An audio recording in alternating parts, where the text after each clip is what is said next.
וגם.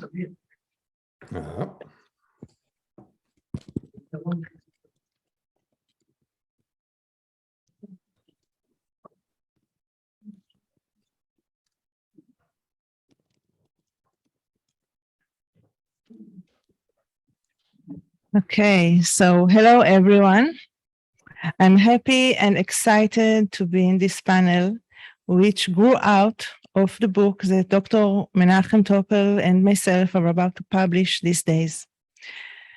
In the time we have in the panel, we will hear 3 lectures based on chapters from the book.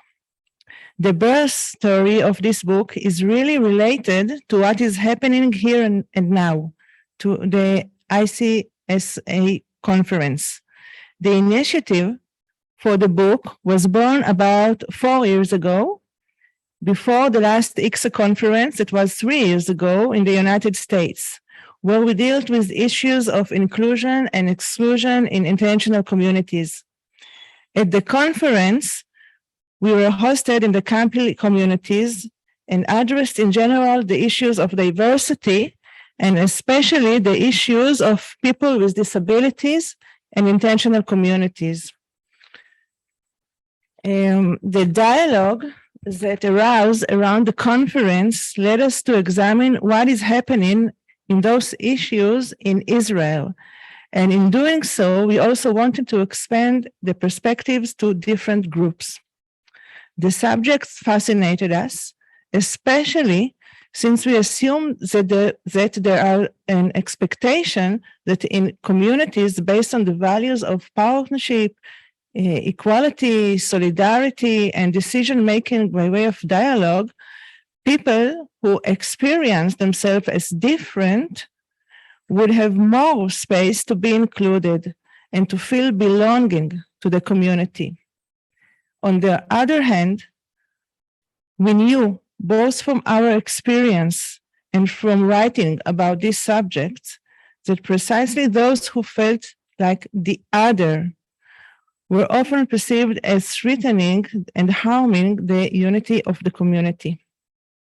Those others actually put into a test the core values on which the kibbutz and the intentional communities are based on, and we wanted to check it. In our book, which we work on through joint research, meeting, and on personal writing process for each of the chapters, there is a reference to different types of group that experience otherness. For example, old people, young adults with disability, young people who did not serve in the army, and in Israel you feel like the other if you don't serve in the army, a lesbian woman, and meetings between Jews and Arabs in the kibbutz, and other issues that related to these subjects of exclusion and inclusion. I invite you during the lecture that will be heard to critically examine the communal process described toward those who feel as the others and different from the whole community. We will be interested to hear at the end of the lecture what you think about your experience in your communities in these issues, and perhaps also to hear insights and how the benefits of intentional community can promote more inclusive practices. So we will start with Orly. You can come. Dr. Orly Ganany Dagan holds a degree in education and sociology from the Hebrew University of Jerusalem and PhD from Tel Aviv University. She's focused on gender, organization, community, inclusive during her studies. Her research at Tel Aviv College and at Yad Benkin focus on rural and urban communities. Good luck.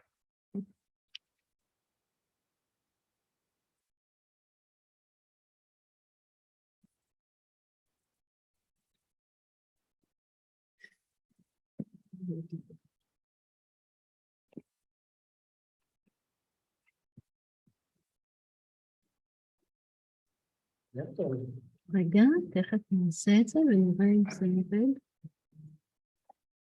רואים? אפשר לסגור את זה שלי. You don't see the Did you say you share screen? Yeah, no, it's the permission I give, it's not working. Not for the Wi-Fi is it not working? Not, the screen sharing is not available. What is the name of here? The host. 1 minute, I will help you to show. Maybe Ilana? Maki, are you? אולי אילנה? Listen to me? שלי. שלי זה קל, אני פשוט אחר כך. Apparently the permission is disabled to computer of Ilana. Yeah. So I can help you to.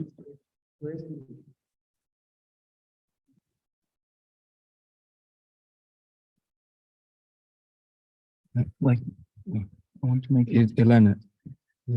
It's host. No, not Ilana, this one. This is my computer.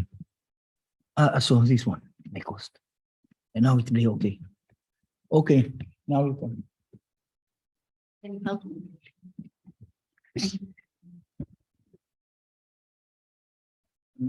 Sure. share. Okay. את יודעת, בסדר, יופי. share. אוקיי. עכשיו נעשה share. מצגת. רגע.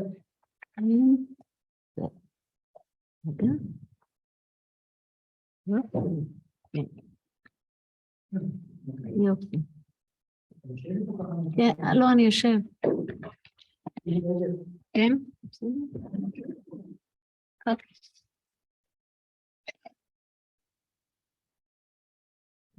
Hi, after the Hebrew speaking. I am pleased to see people here today and on the Zoom worldwide that are involved and interested in intentional communities.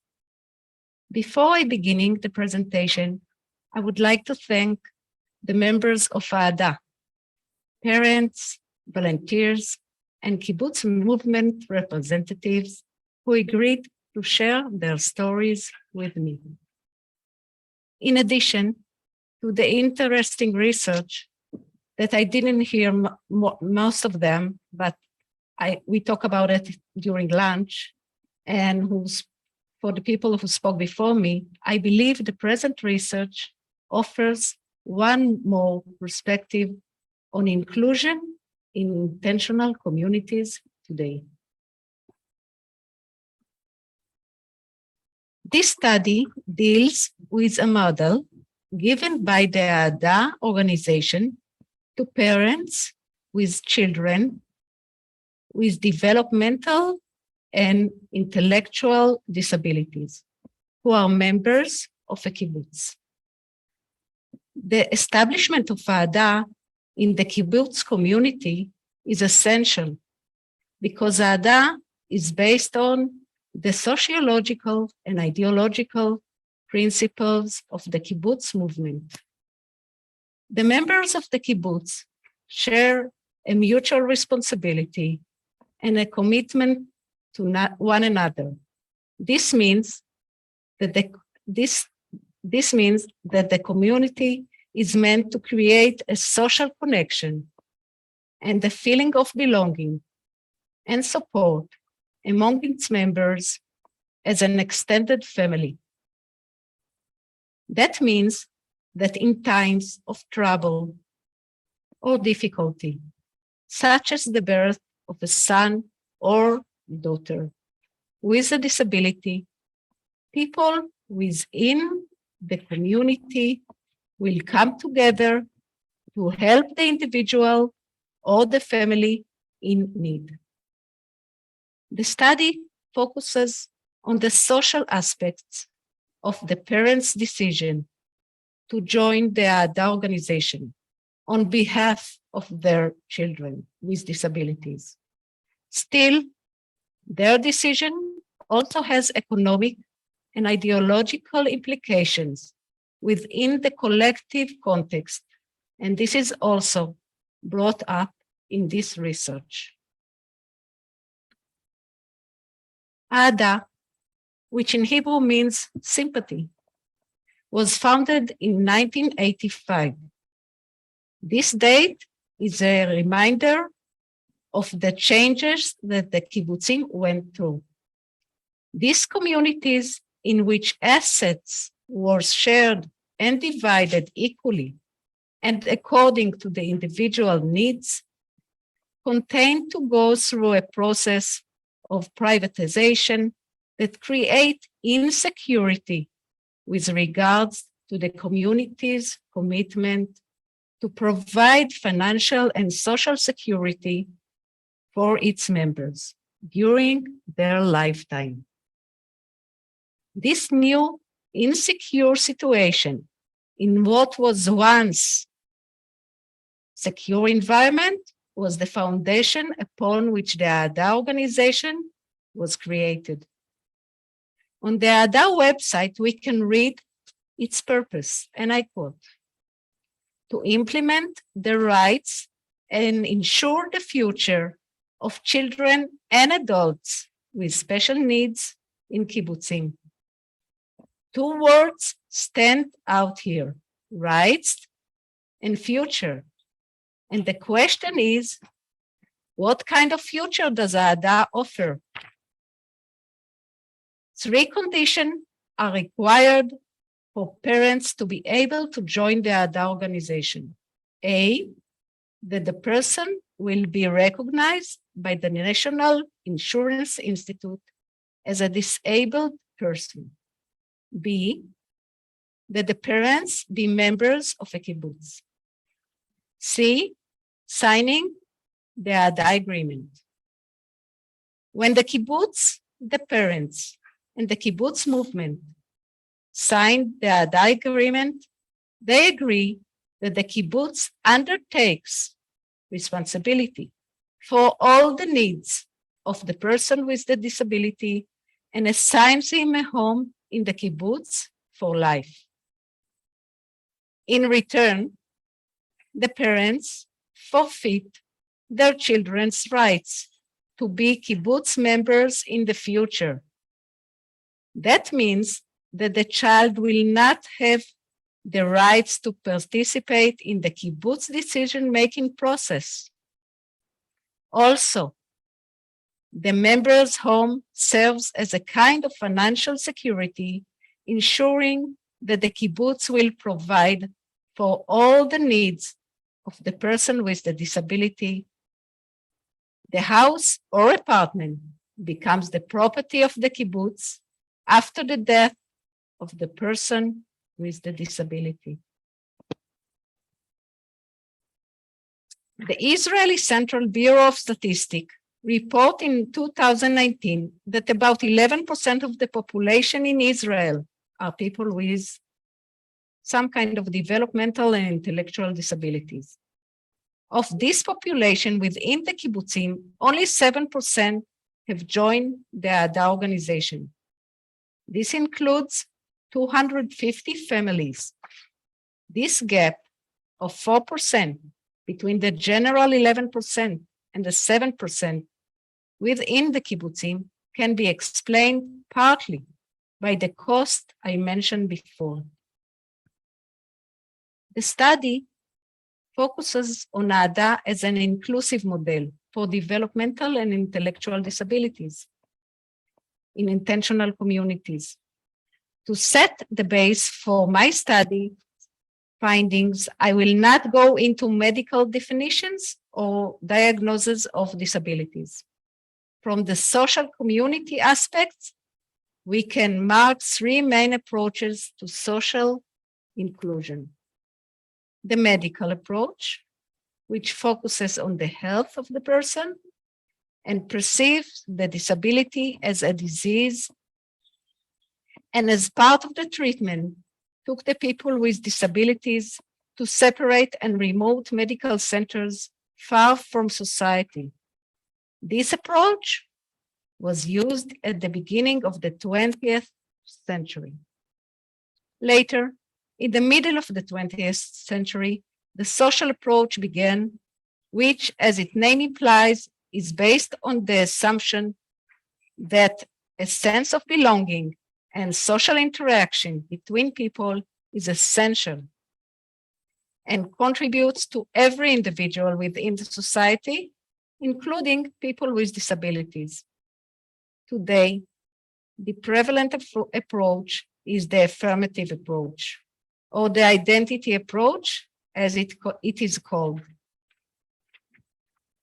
This approach highlights the strengths of the person with disability and emphasizes the individuality and the unique personality of the disabled person as a member of the society.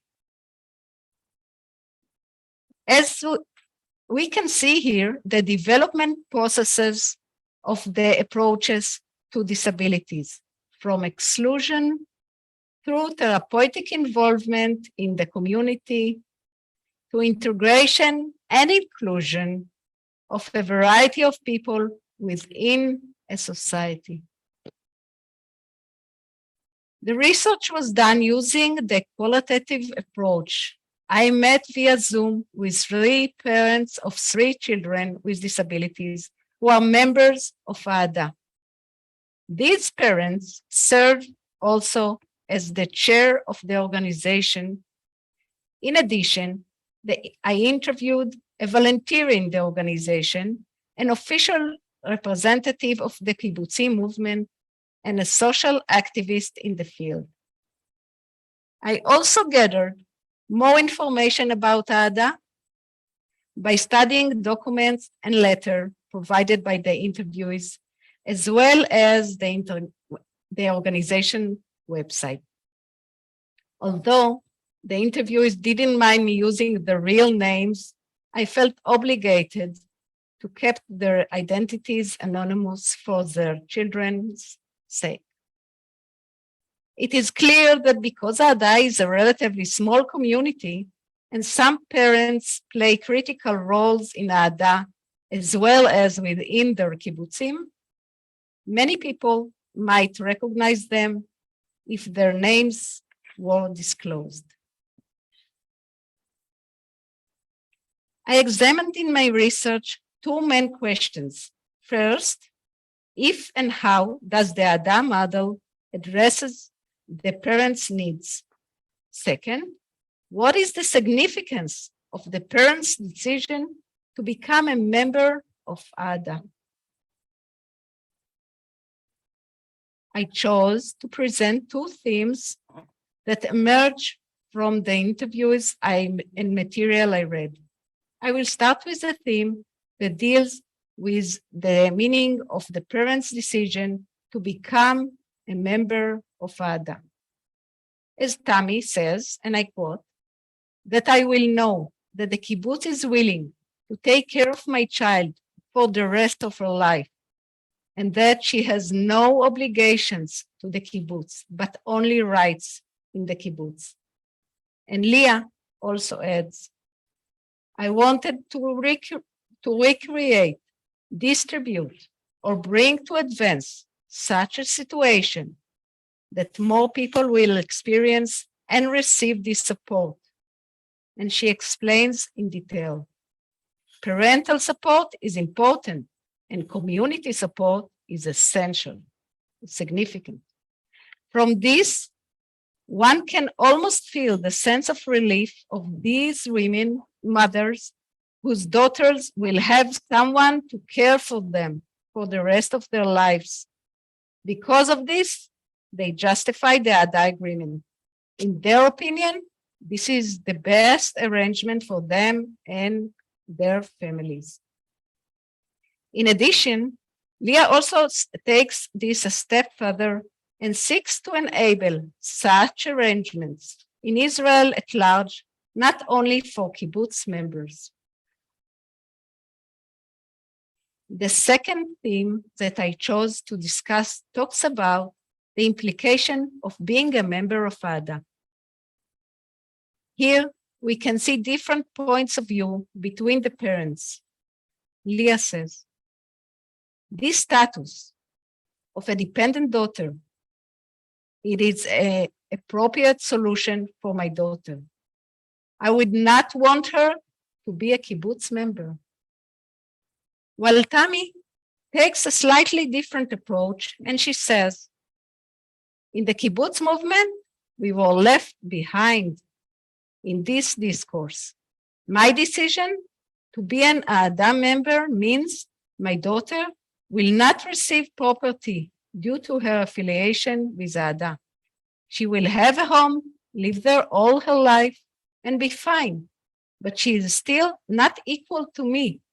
She will not go to the polls and will not have the rights to vote within the kibbutz. Ron joined the Ahada organization many years ago and supports the agreement as it is. Ron's family story emphasized the different levels of disability that the families need to deal with. Ron's son, for example, can move independently between the parents' house and the home he shares with other people with disabilities in the kibbutz. He can communicate in sign language and can even speak a few words. Ron's son, as well as another person that Ben, a volunteer in Ahada, takes care of, are relatively independent. They also grew up with their kibbutz peers and were received by many with love and acceptance.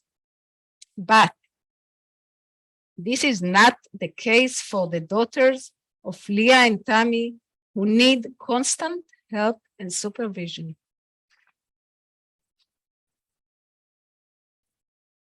I set out to the research with two questions. First, does the Ahada model provide an answer for parents? The answer, according to the findings, is yes. Relatively many parents have adopted the Ahada model, and the statement indicates that in their opinion, this model is good and even worthy to imitation outside the kibbutz. The analysis of these results reveals that the Ahada model addresses the essential concern of the child future according to the social approach. This emphasizes an advantage that the community can provide to the people with disability within it. It is also an answer to the parents' emotional need to know that their disabled child will be provided for during all of their lives. As for the second question, regarding the significance of the parents' decision to become a member of Ahada, I have found that this reveals a variety of opinions and practical implications. The first implications is that Ahada creates a social safety net which protects people with disabilities. This safety net addresses the social approach we spoke about earlier. The second implications emphasize the legal arrangement. The discussion between all partners of the Ahada agreement about give and take, what the parents and the kibbutz give and what both of them take from their agreement, this part we can analyze as the social economic approach to living in a supportive community. The third implication talks about not only putting the child in the center of the conversation, but also giving them a voice concerning their future. The people who are most active inside the Ahada organization are the parents and the kibbutz itself. The children for whom the Ahada organization was created are excluded from the decision-making process about their own future. Some of the parents I interviewed raised the question, shouldn't Ahada take a step ahead and include some of the children's opinions. In this idea goes with the affirmative approach.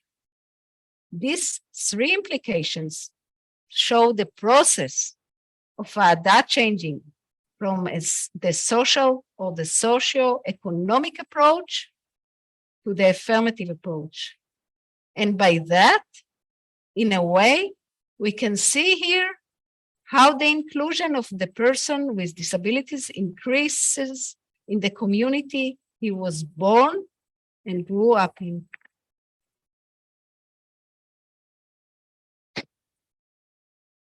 In conclusion, the study creates a number of thoughts.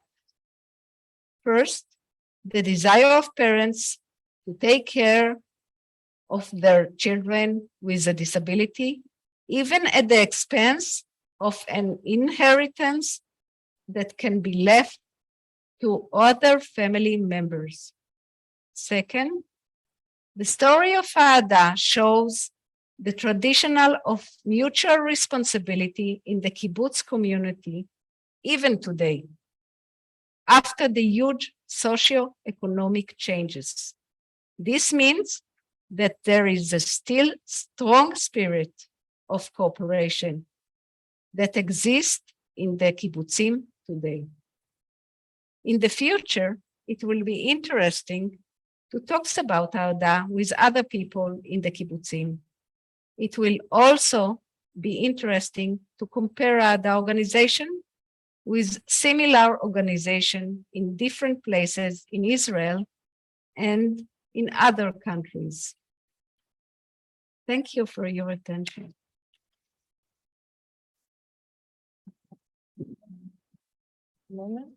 Is there any questions? We have time for one or two questions.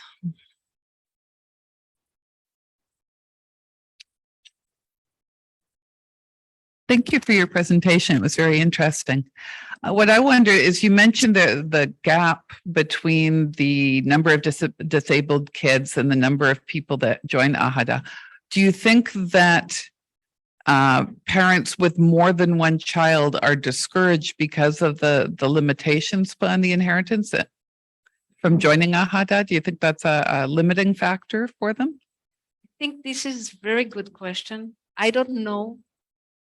Oh. I have this one. Yeah, she's gone. Yeah. She's a headset. I'm not sure about the answer. I should find it when I ask the people again, which I going to because I want to expand the level of the research. That's the short answer. I can assume some of that is the answer. Okay, thank you. Is there any other questions? Okay, we will have time in the end maybe to talk about the inclusive thought behind it. And now we will talk about the old people in the kibbutz. Ilana, Dr. Ilana Mizrahi-Naor. She is an anthropologist who researched the young old and the oldest old in the changing communal kibbutz. And she is a faculty member at the Academic Center of Law or Business at Ramat Gan, Israel. We have to maybe add unmute. Okay. And then the screen, share screen. No, sorry. Or maybe from here. Where is it? 1 second. No, I think it's the last one. Okay, let's make it very big.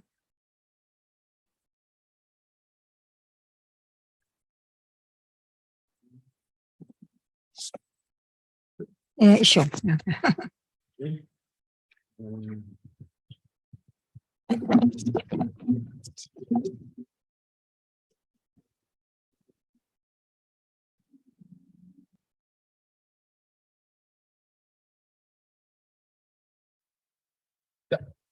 Okay, hello everyone.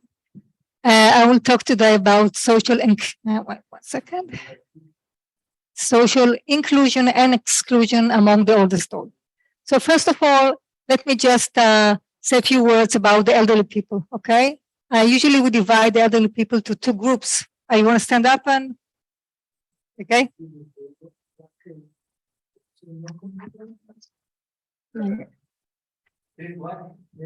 It's from the department. מה הבעיה? It's okay? Okay. Okay, so let me say a few words about the old people. Okay, we usually divide, the researcher usually divide old people to young old and old, which means young old is from 60 to 80, old is from 80 to 80 plus, okay? So, and it doesn't have anything to do with how the person feels, but how scientific science divide elderly people.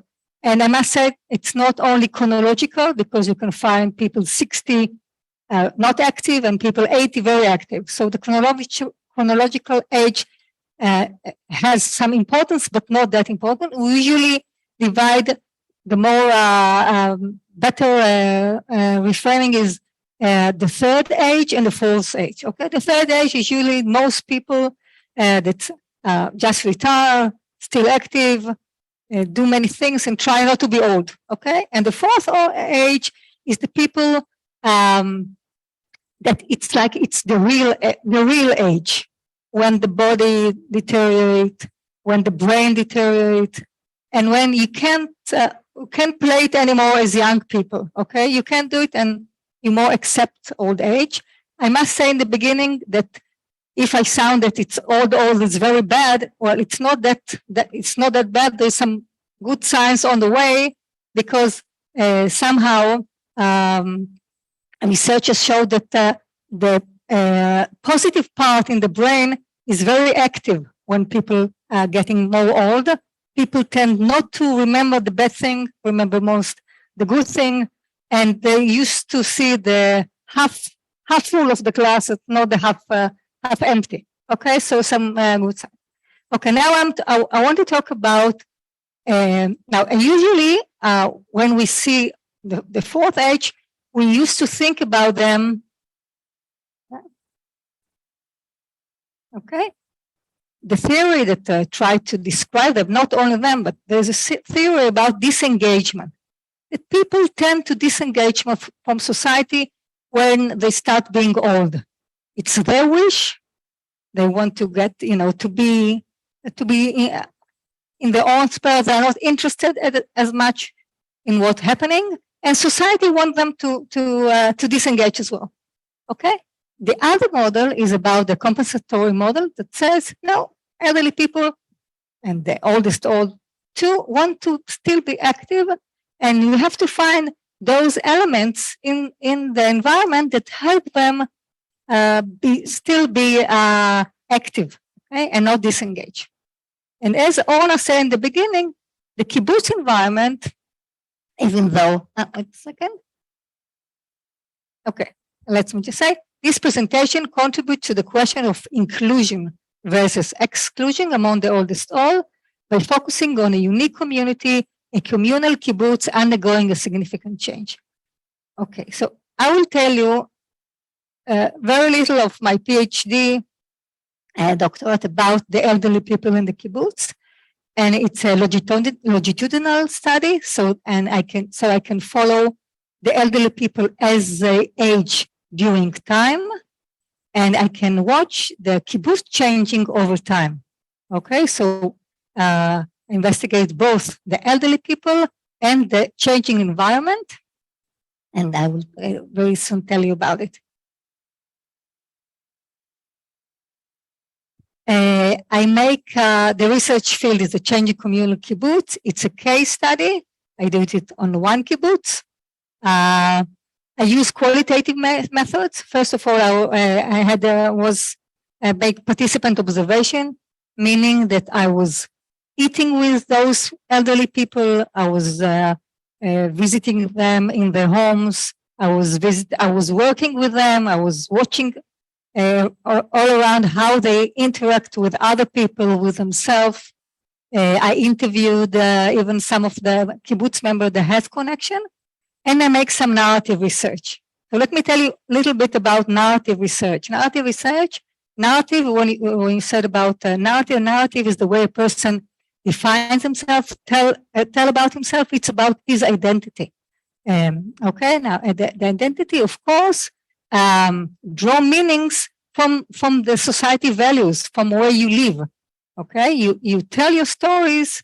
I just participate in the in a group of in a workshop about telling stories, and you can see all kinds of stories, which of course took the meanings from society, and there's another hidden meaning. It's that they have to strengthen the values of society. Like we tell stories, and they all have some common things that this is the values that we believe in. Okay, so I was trying to ask them. I was asking them, please tell me your life stories. And there's different. I don't want to. If I get into it, I won't have time to. But I will tell. What I was asking them is to tell me, please tell me your life stories. The first phase was very open. I try not to intervene as little as possible. So the person itself tell me his life story. Now, usually people get feeling uncomfortable and say, okay, please guide me. And I said, no, this is the idea that you tell me what you want, and then I will ask. And then it could be one time, usually a few times. And then I came home, I transcribed what they say, and then I was trying to answer questions. Now, I didn't tell you that when you tell your life story, when you tell your story, you're making a presentation for yourself, presentation for others, and you do some kind of narrative selection. It can be intentionally, it can be unintentionally, like you choose what to tell and what to omit, what to emphasize and what not. Like you are in a date or like you're in a working interview, you're not showing whole, you try to show yourself as better, as much as great as you can see. Now, my mission as a researcher was, so I can, the people try to present themselves and we can divide it to the front stage. While in the front stage, you present yourself as best as you can do, but there is always a backstage. Backstage is what you don't tell. As I explained it before, you're doing the selection. My research role was to try to understand what they're trying to not to show in the backstage, because usually it's not so convenient things that they want to tell me, and I want the whole picture. So when I came back and I heard what they say, I tried to ask them gently, to understand what is in the backstage. So when I show now my results, you can find what was in the front stage, which is usually inclusion in the kibbutz, and in the backstage we can see how excluded they were. They were not feeling good about it, and I didn't want to show it. But this is the whole picture. So it was a longitudinal stage. Phase 1 was 1998 till 2000. 6 years later, I came back to the kibbutz and I interviewed the survivors. I don't include here, I have in the second stage another group, but I don't have time. I exclude them from this presentation. As you can see, were 15 people that I interviewed, age 83 to 97, women and men, married and not married, and most, like 10 out of 15 were still working. I'm thinking here, and most of them were still living in the community. Okay, and the second stage, we consider that 11 were still surviving, four of them were still living in a community. Now, living in a community, when you try to present, first of all, sorry, because I don't read, or I might read sometimes. I have this jumping in the ideas, but I hope you understand. Okay, now what I said before, that like when you tell your life stories, you draw the materials from the society, from what is important and what is not. So we have to understand what is the meaning of being old in a communal kibbutz. And in communal kibbutz, they didn't define the old age at all. Okay, there was no old age.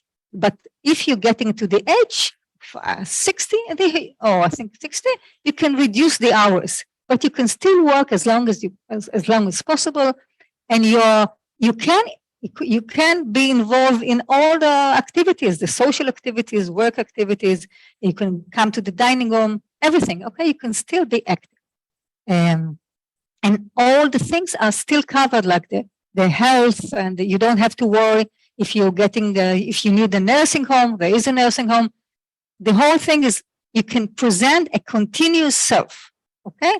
Now I told you that there is some changes in the kibbutz, and during my time there was changes. First of all, in the second stage of the research, they defined retirement age. That meaning that the person in this time is called retiree, and his work, they defined the work with salary, and like he's retiree, so he doesn't earn anything. Doesn't matter. It was still a communal kibbutz, but he got the title of elderly people. Okay. The second important thing is that while moving to the nursing home, in the first stage, you can leave your apartment and you can be in the kibbutz. And you can live in your apartment and you can be in the nursing home, and you can juggle between both. It's very important because people, it's not like feeling you're going in one way direction, which is death. You can always juggle between your room and the nursing home. And even if it's hypothetically that you're not going to go back, the fact that you still know that you have a home feels like, I'm still here and there. In the second stage, people has to leave their homes or either pay something that people didn't want to pay. And it was like one direction. And I can see this. I don't have I won't tell you the whole story about it, but I can really see how surrounding affect the way people present themselves. If there is a retirement age, people feel old, or they don't feel old, but people react to them as old, and sometimes you adapt their definition. Okay.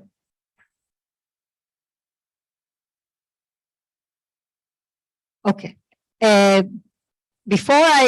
So I will tell you a few things about exclusion and inclusion, about working. Now, a few words about Gita. Gita was, I don't know, those people that were, never mind. Gita is 89 years old. She, as I was told, she refuses to get old. I was trying to interview her. Most of the people, it was really easy. With her, it was very difficult. And I have to convince her that I will teach her English in order she will agree to talk to me, because her partner died, and she used to go abroad to climb mountains. She was really, we said in Arabic, in Hebrew, Jeddah, like she was very, not the typical person that getting age. So after a while, she agreed to talk to me. And Gita came to Israel, or to Palestine, in 1930 from Poland, and she was very, the moment she came, she started work. There was no work in the kibbutz over those time, because it was a new kibbutz. So she looked for work outside, and she was very initiative. And then she decided she wanted to be a mistress. And she learned it by correspondence, okay, to be a mistress. And then she became the mistress of the kibbutz. Okay, now, so she's still working. When I asked her, yes, she said she's still working. But that's what she told me. But when I try to understand a real position, like in the backstage, as I told you, I find out that there was a period that she didn't work, because she quit work because there were no toilet and it was not convenient. And when she tried to come back to work, she couldn't find work. And she said, I was always independent. Suddenly, at every place I approached, there was no work. Go search here, so there's no room. I was very offended. Okay, so this woman find rejection. Now I have to read to you because I don't have it down. Okay, you know what, maybe I try to. So I'll try to tell you. In the end, she approached this place, this workshop for elderly people, and she felt good about it. But still, and she always elderly people, as I said, there is ageism in society. When you see someone that is old, you think many things about him without knowing him.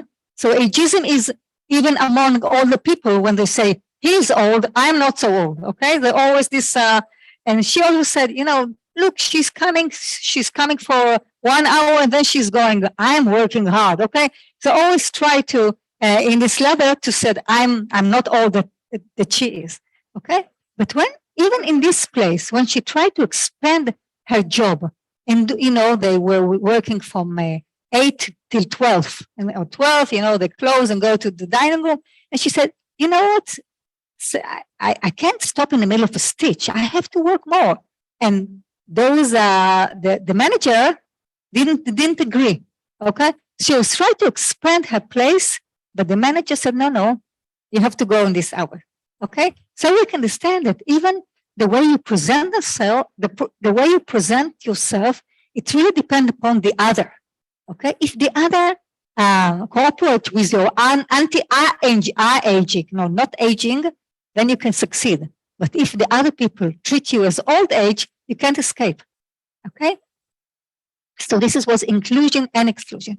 Yaakov was 89 years old. He was one of my favorites. He was working as an accountant. Now, if you can understand, to be the Jewish people that came to Israel had the image of a new Jew. Okay, this one, that the person that is fighting and is working the land, not working with papers. But he unfortunately couldn't, because he fell out of the ladder and he couldn't, and he was really ashamed. He told me that he was the counter only on the third meeting. He was ashamed that he was a counter and not a kibbutz member, a working member.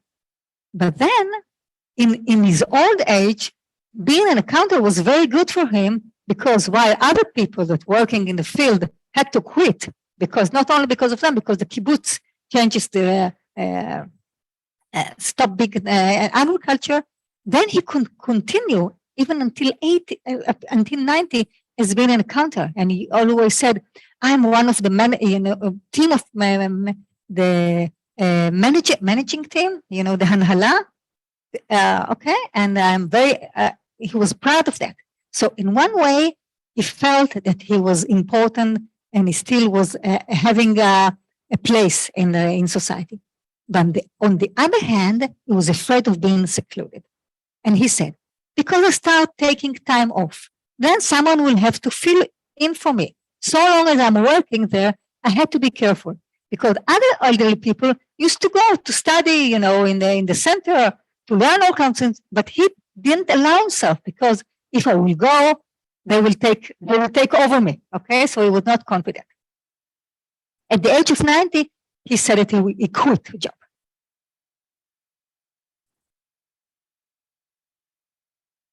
Okay, few things about social exclusion and inclusion. In the kibbutz, you can go as old people, as elderly, as young people. You can go to the meeting, to the social activities, to the social club. So on one hand, elderly people did feel that they are included. They can go anywhere. Today, and what Gita said, and there was all kinds of activities, social activities that she took part. She said, today I only want to return my mind, my clarity, and to continue being healthy, like I used to be. I went to 3 classes. I was at the exhibition in Jerusalem. I had a great time, even in the area that I'm not very familiar with. Okay, so on the one hand, they felt like can do anything like other people. But on the other hand, they feel excluded. And this usually, as I said before, they didn't say by themselves. I have to ask them. And then said, it used to be customary that members are invited for a toast when people get married. Today, there's a procedure where you are invited. It seems that all the young people are invited. There are only 4.5 old-timers that are not invited. Okay, so as you see, they feel excluded. Okay? כמה? 4? אז אני אדלג קצת.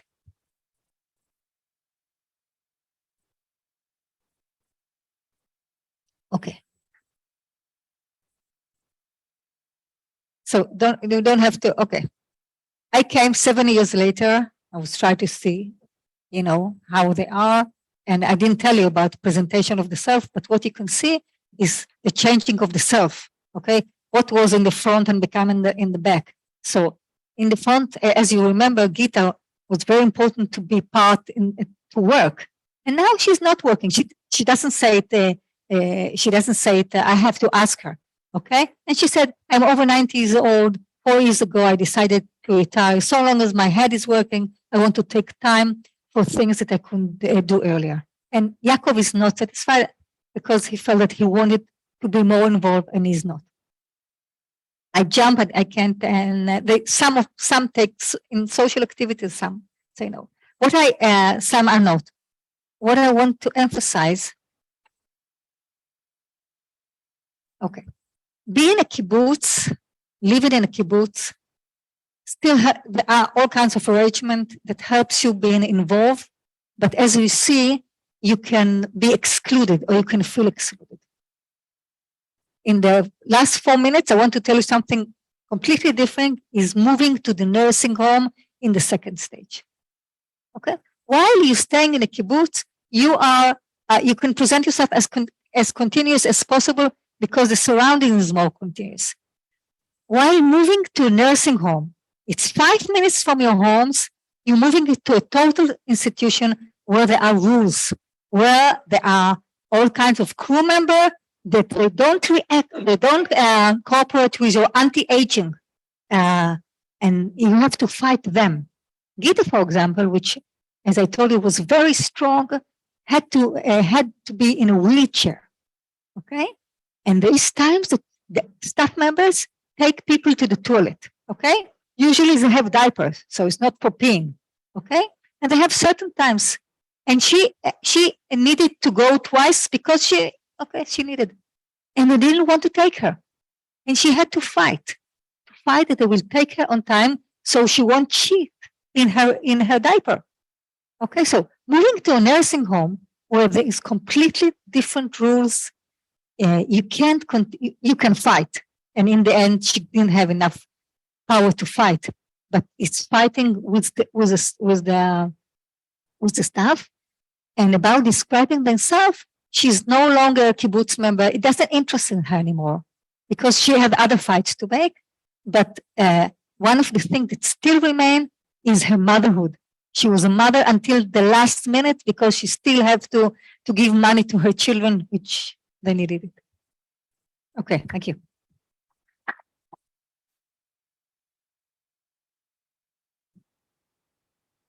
Is there any questions about getting old in the kibbutz?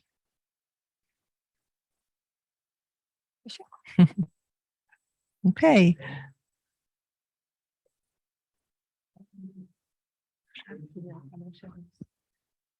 It's interesting. I don't know if you did it maybe Wake up your voice. maybe in the future, but I think it's very interesting to make a compare with old people in the city, which one of them feel more comfortable, more secure, the relation with the family. So I don't know if you search it in your research, but the kibbutz is a special community, and formally she wanted to give all that she can to the children and also to the old people, and also the disability, like Orly described. And to understand the unique way of the kibbutz, maybe it's better to compare it to another system. I didn't say that, but of course the kibbutz has advantages, and advantages comparing to the city where there is a lot of loneliness and isolation. Although loneliness can be in a kibbutz too. So, and the kibbutz member lives longer, or comparing to a social democratic, demographic standard of living, they live more of the same. But still, of course, it's much easier. I'm talking about the oldest old, which try to react as the young old. So this is, of course, an advantage. But still, you can't look at the kibbutz as paradise because it's not for the elderly people who feel that they are excluded. Now, I asked one of the person, he was, like you said, I'm very lonely. I said, what are you complaining? Your daughters visit you every day. You have grandchildren around you, but still, it doesn't make any, for himself. He used to be one place and now he's another, and he's feeling isolated. Okay. And Thank you for the presentation. It's very interesting. I'm struck by the subjectivity of what you're saying, of what the subjectivity, meaning like your basic, the research that was presented is the experience of these individuals who can explain, they have their own way of looking at the world. They have, it's like based on their presentation, which may not, as you said, may not even be what they're actually experiencing of experience, which is itself subjective.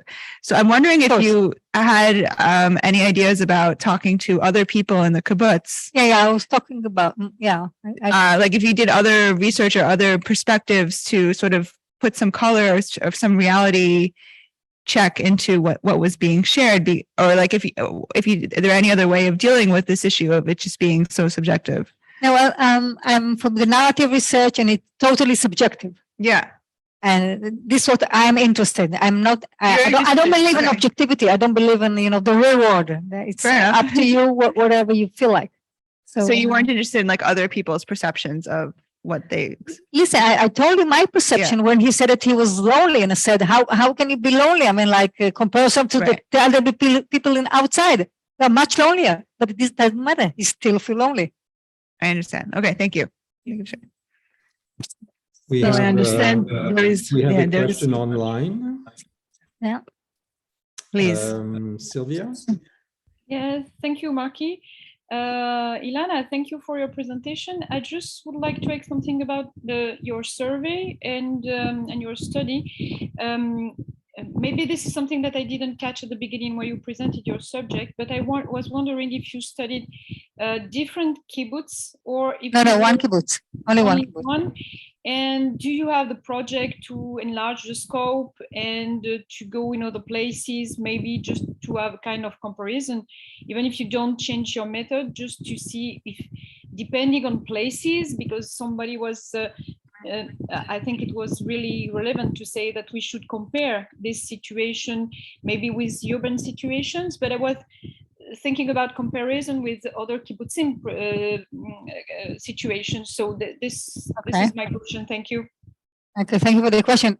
This is the other part of my research that I didn't tell, is like I investigated people in the second phase, another group.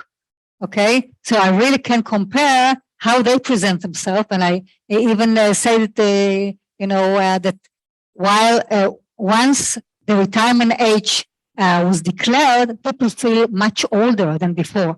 So I have a comparison group.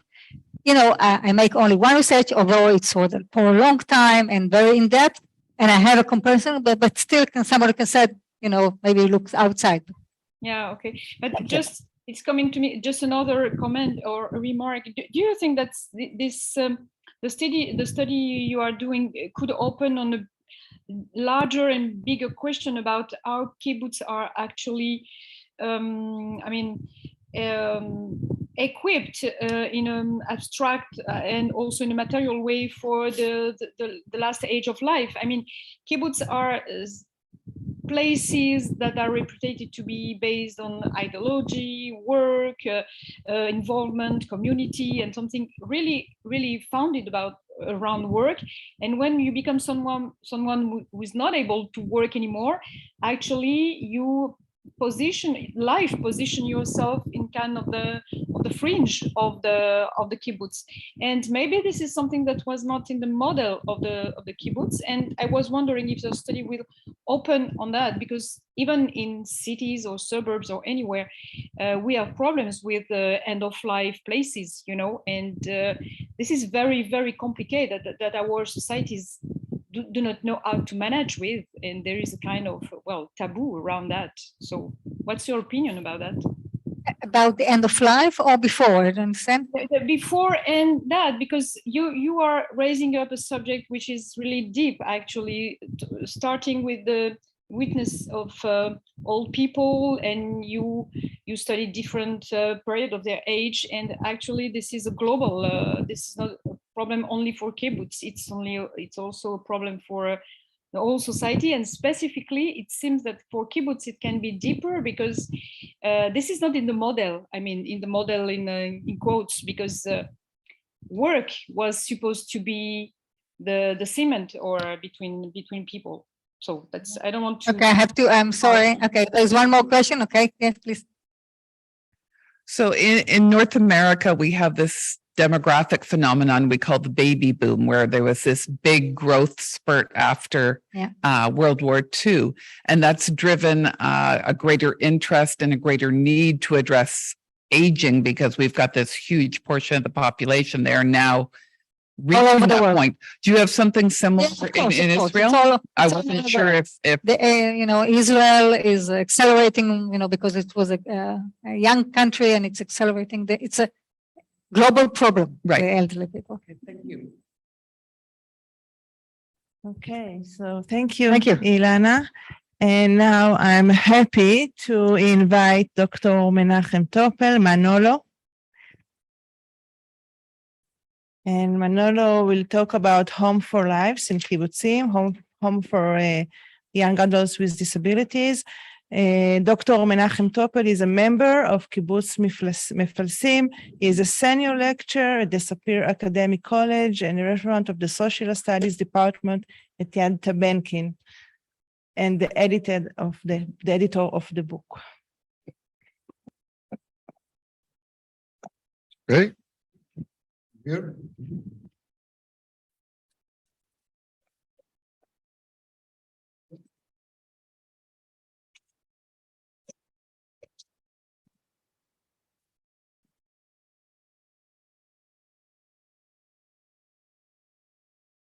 Ilana told us about the old people, the kibbutz, as one of the characteristics of the old people is that they prefer not use the technological devices. I am an old people, and You're not. and I explain you about the Homes for Life in Kibbutzim. This is a joint research, joint paper with Orna Shemer in our book that we explained in the beginning.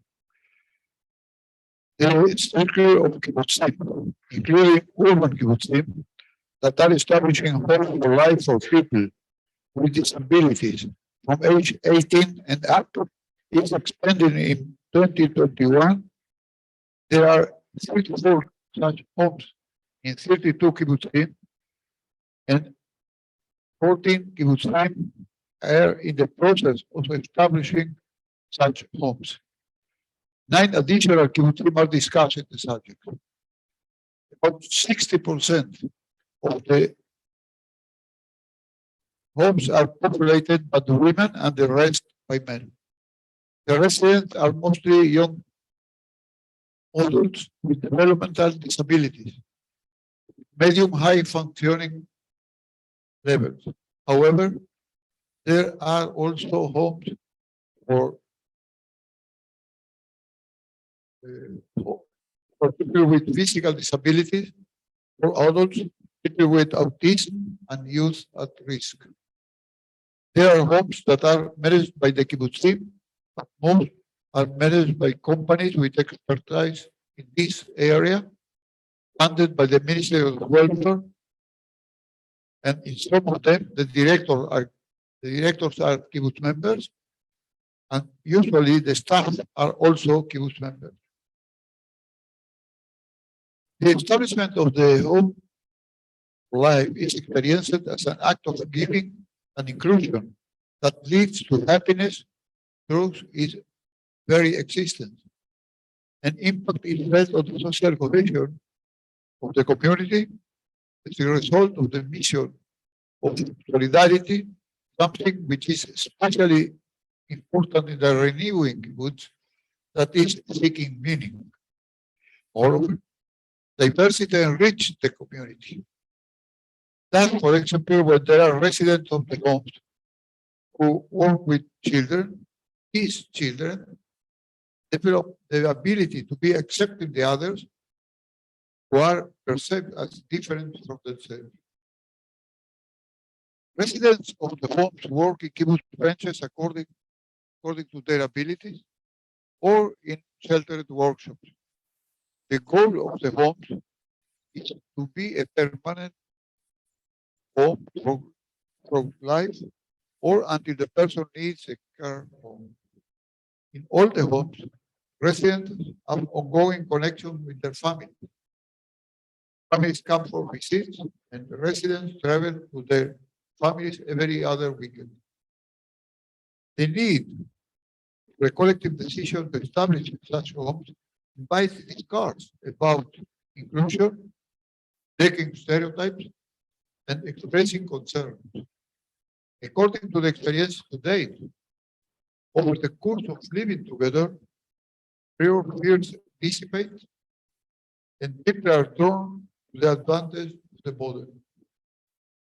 The establishment of Home for Life is part of the period in which Kibbutzim are overcoming crises, stabilizing economically, growing demographically, and seeking new tasks to actualize old values in condition of a more individualized community. In parallel, the coronavirus pandemic has taught the world about the importance of community and mutual responsibility, especially for people with disabilities. I am really accepted here, and it makes me the happiest resident speak. Young adults with disabilities tend to live within enclosed social networks with other young adults with disabilities, professionals, and families. Many of them encounter structural barriers in every area of life. Significance of social experiences is not in the frequency of connection and participation, but rather in the subjective sense of belonging. Therefore, the discussion with 8 young women aged 23-35 live in a home for life in a religious kibbutz. We sought to learn about their experience, the move to kibbutz, about their daily lives, and about the messages that are important to them to convey. The text was given to them to read before publication. The move from the family to the kibbutz. I call this family, say. Most of the residents arrived at the kibbutz about 7 years ago. The experience of the move is remembered as complicated due to the distancing from family and moving proceed in a joint household in a community. For their statements, it seems that today the Home for Life is perceived as home and life in kibbutz as living in a family. Life in a communal household is mentioned as a good experience with appreciation for the care staff. Some of whom are from the kibbutz and some of whom are counselors and national service volunteers in positions that are moving. As participants shared at the beginning of the discussion.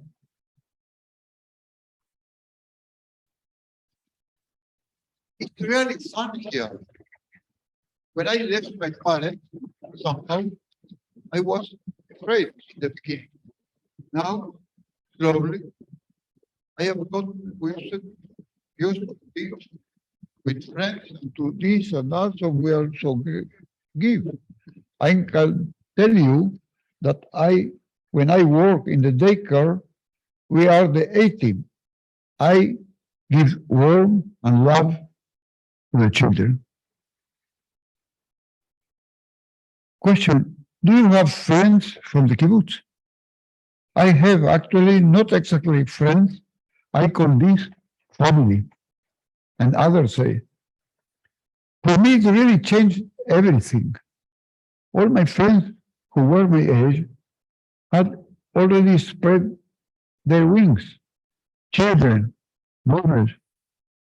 I understood that I could not integrate with the youth in my town. The move to Kibbutz gave me very different values. It enabled me somehow to learn about myself, to know where to live in, where I could advance myself. It gave me a completely different background. What background did it give you? A background of more society, of values, learning about the life of the kibbutz itself, but also to me all of values. How you live and how you express yourself, and to develop. And others say, I didn't really know what kibbutz is. My father told me that kibbutz is a good place to do things that I had not done at all in my life. And did that happen? It happened. It took me a little time to know what I was doing and what I like. And now I enjoy myself more, and it's also fun for me because it increases my confidence when I feel that they trust and really on me. And I would say, when I started to do, then everyone was really enthusiastic. They moved directly, say hello. And what else is good for you? By sport, it's a release.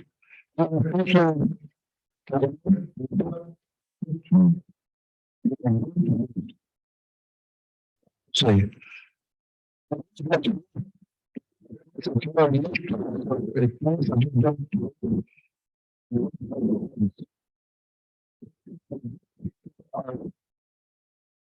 about what on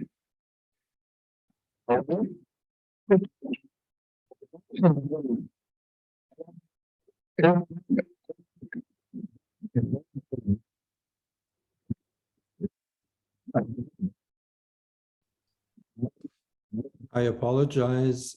We cannot hear anything online at the moment, so there seems to be a major technical issue. So if you can just take a few seconds to resolve it, because we would really like to hear what it is that you are saying. So sorry for the interruption.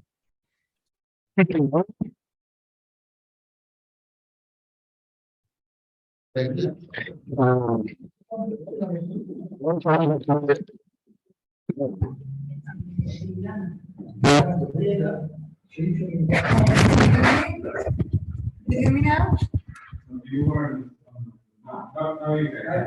you hear me? Raise your hand if you. Yes, yes, I can hear you.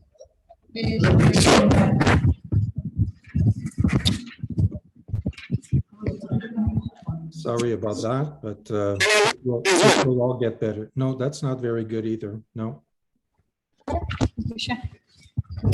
Used to be.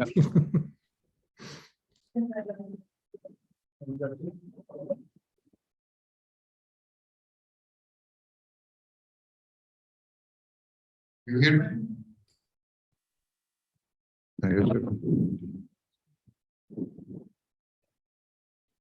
Now you hear?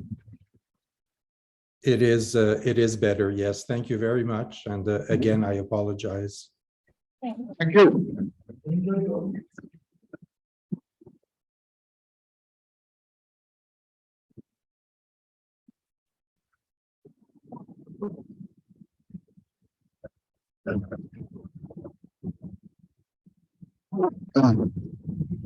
Others say, it's hard to leave a place that we are used to be a place that you don't know whether you will offend and whether people will really care about you at all. And sadly, I got used to the place of the women. I have already known them a long time. It's a place where I feel I belong and feel loved and want. And there are wonderful people here. Love us as we are. It's a place that gives you serenity, calm, and happiness. It's also a place where it is fun because you know the people and you are used to everything you have gone through here. Connection with Kibbutz members. They have become my friends. Some of the residents work in the Kibbutz and through days, they get to know the people they work with and don't come to receive services. For example, in the laundry, in the preschool, or in the dining room. Other encounters take place outside or in public buildings and at Kibbutz events such as going on trips, community events, and holidays. Additional meetings take place at their home or in home of members. Here to spend time together, whether by reading together, taking challah, or at meals with families who invite them. These meetings are pleasant for them and empower them and meet the need that most of them identified at the outset, increase their social encounters and to feel a sense of belonging. The meetings with those members reflect to the residents that they are accepted, loved, and capable. It appears from their statements that people from the Kibbutz initiated contact, take an interest, and encourage them. Social distancing guidelines impose that the pandemic also closed off the residents and decreased their encounter with Kibbutz members. The residents mentioned several times how much the lack of meetings affected them. Now I describe the connection with Kibbutz residents. I do feel free. There are days when I walk and see many families. Question, how do people treat you? They really like me here. And many times they say to me that they are really happy to see me blossoming here. It's fun for me. It is a place that gives me the most confidence, and recently my confidence has increased a lot and it's fun. Others say, it's a really amazing process here. On Shabbat that we stay here, we usually go to families. We eat with them, talk with them. And for example, today, I have reading at 4 p.m. at someone's house, and I really love her. Really.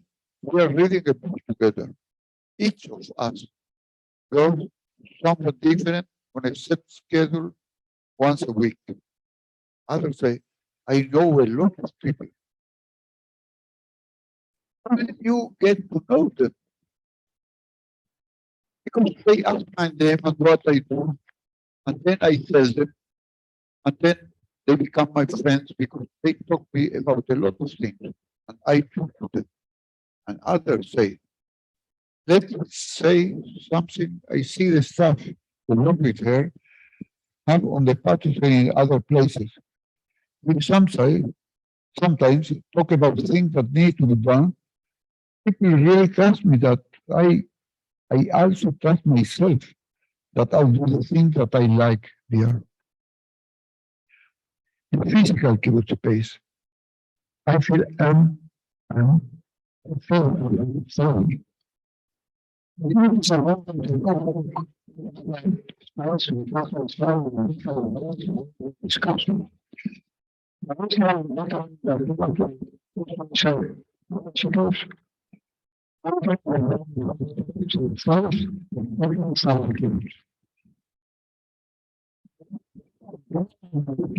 mentioned in different ways, as well as experience of open public space. Other aspects mentioned concern with animals in the daily farm and in the putting snow. Once a new playground, I really enjoy. It's fun for me because I see people I know there. Now I say, you know, what's the right? You told me that they were not so for a long time. I told them that I want them to bring them to me. And every time I come, I am amazed all over again with how she is recovering. Told me that it's all due to me because I am slowly rebuilding the farm there. It feels to me that I am free, that I can do the things that I love and I feel more comfortable. I want to take care of give a peace and rights.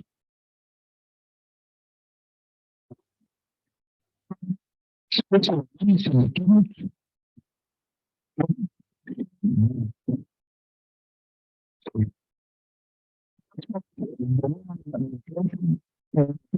Kibbutz was emphasized, especially when the issue of special needs was raised. The participants emphasized the significance of the acceptance they experience,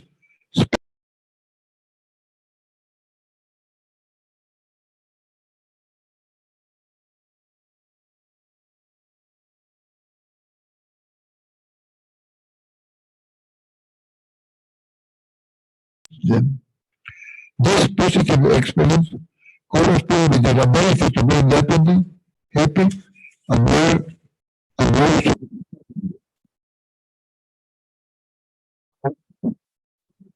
coming from the close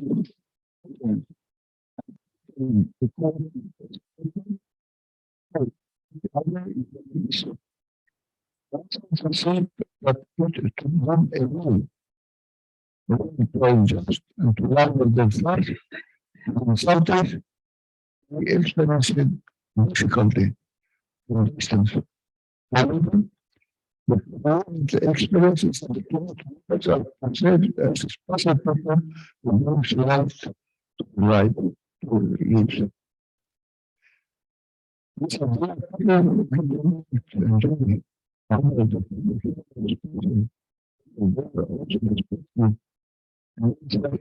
it's written to know the content of them with the mind that not put here. This is why look at myself in it. What special it gives you another drop of light.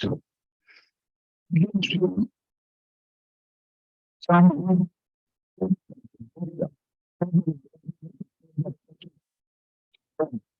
warning and the heart and to see especially because they care for us, care a lot. Then me it gives me something.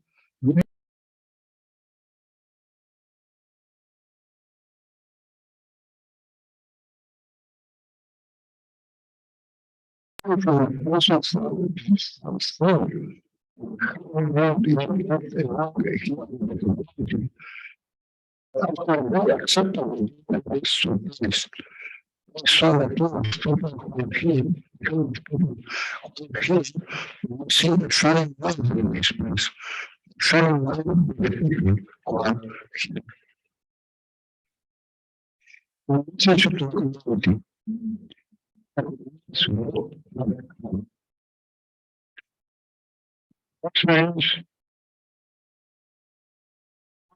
international spotlight and some discussion,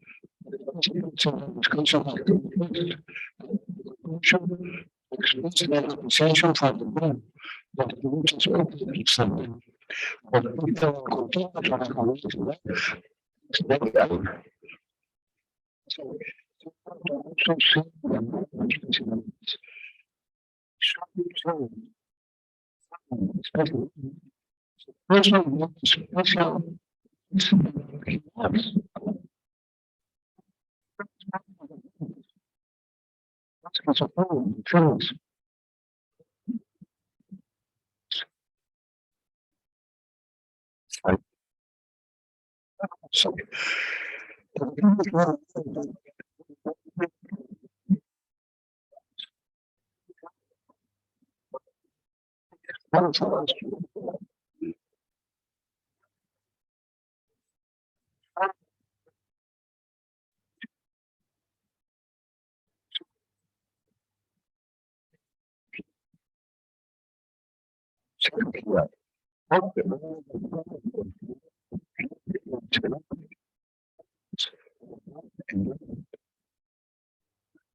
Obviously, this is the best place in the world. And the last people accepted us here like family. Discussion shows the opportunity provided that the world provide is an opportunity for inclusion, an opportunity to choose a way of life that provides a high level of integration with disabilities within the community. This impacts the role of the community choose to live together.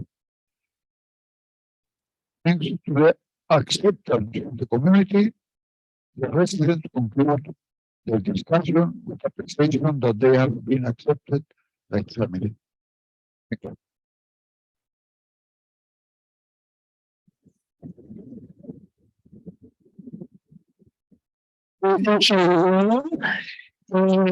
Actually, weeks ago, the government accepted a new law in Israel that decided that many people with disability in the community and needs for models for the community. So this model that you talk about in the kibbutz, the Home for Life will be one of the, I assume, one of the models that will get bigger. And I think that the Kibbutzim will hug those models. So do you have any questions about this model? Yes. I have a comment, not question. Well, thank you very much. It was very exciting to hear from first hand the voices of those who live in those houses. And I thought to myself about the lecture that you read the first night here about Ludwig. And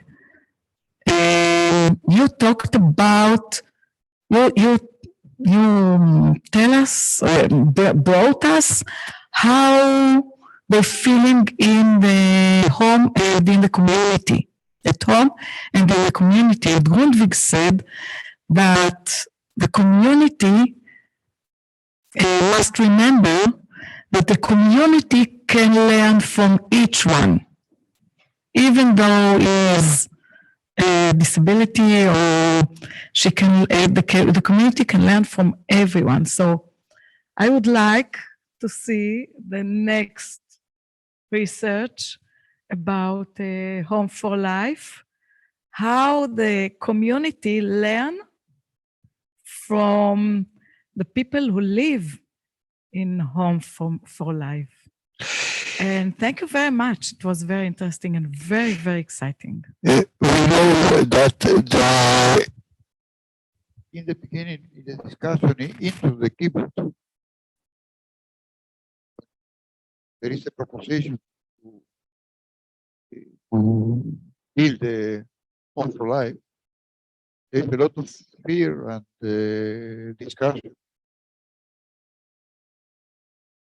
The experience is that in this kibbutzim that they have home for life, all the opinions change. And the people now, they are very comfortable, very satisfied with this. They understand the value for them. These people and the relations and the children,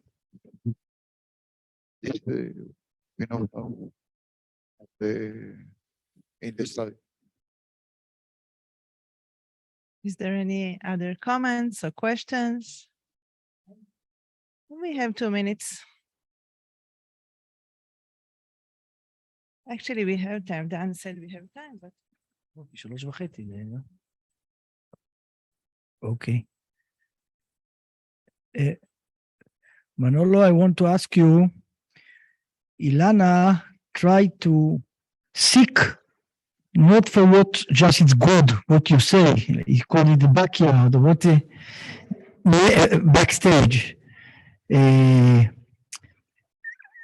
your research, did you find, I think it's wonderful model, and but when you talk with them or other people from the kibbutz or the families, did you find anything in the backstage that they don't feel good? So I will say it's too good to be true. What is the problem? What can you criticize? Not just to say it was inspiring, but if you find in your research problems, I will be happy to understand or to show, to hear from you. One should,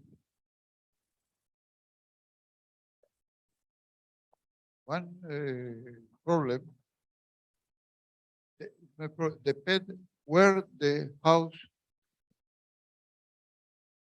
is. If it is in the middle of the kibbutz or in the side, different. The relation of the people and the house is in the middle is much relations. They go around and so on. And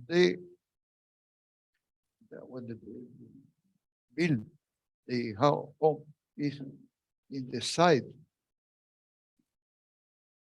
there are some distance in the feeling of the resident and in the real contact with the people.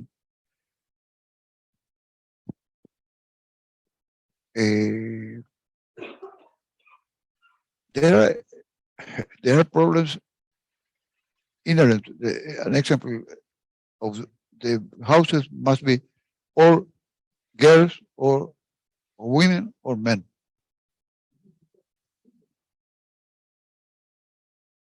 This is the Ministry Ministry of Welfare decide. And this is some kind of problem, logical.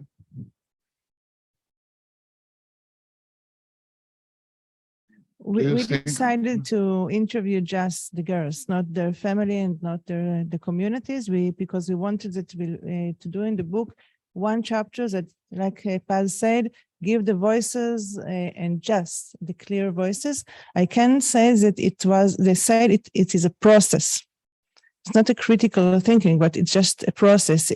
They said it was hard for them when they came to the kibbutz. It was very hard for them to leave the family and to understand where they are and what the rules of the kibbutz.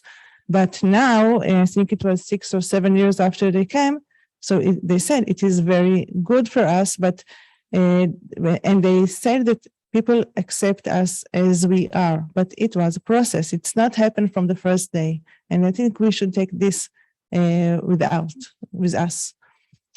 Okay. I can say that it's good to know that it's good to know that there are at least 2 or 3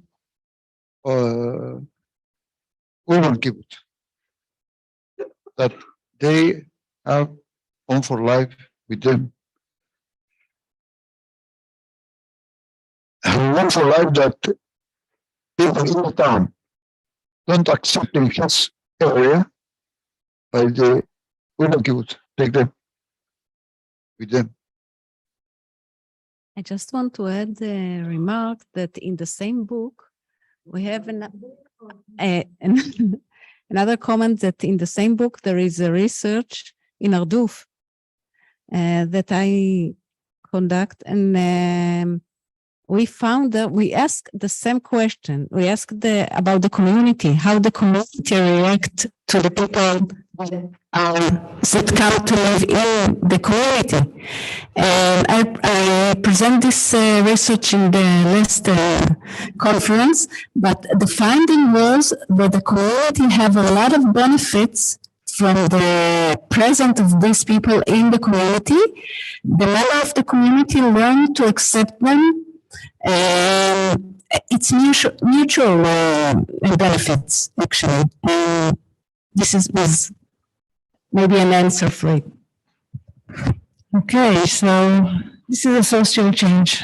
So with this optimistic message, I think we will finish. Okay, so thank you very much. Thank you, Lazar. And